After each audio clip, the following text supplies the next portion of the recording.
ગુજરાતીઓનો અતિ ઉત્સાહનો પર્વ એટલે ઉત્તરાયણ સુરતીઓએ ઉત્તરાયણના બીજા દિવસે ટેરેસ પર ઊંધિયાની જયાફત માણી આકાશે ઊંચી પતંગ ઉડાડી હતી। ઉત્તરાયણની અવકાશમાં સૂર્યની સ્થિતિ છે।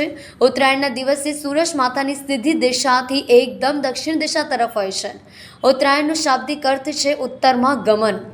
દિવસમાં સૂર્ય એકદમ માથા ઉપર હોય ત્યારની સ્થિતિમાં દરરોજ સૂર્ય ઉત્તર દિશા તરફ નમતો દેખાશે।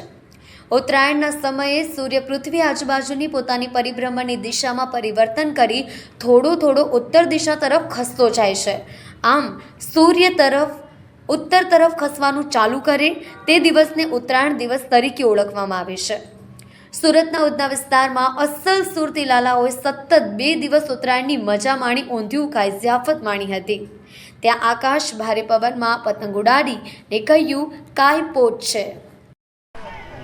जी तुम्हारू नाम?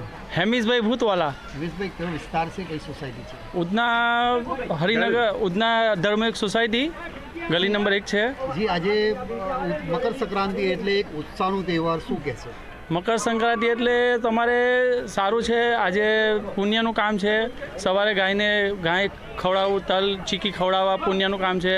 આજે સૂર્ય ભગવાનનો દિવસ છે, સારું એવું છે। પતંગ ચગાવી સારું આપને મળે છે કે આપને પતંગ જેવા ચગાવી આપને ભવિષ્ય સારું રહે। આમ હાલ લોકો જે ઊંધિયાનું જે સુરતીઓમાં છે શું છે?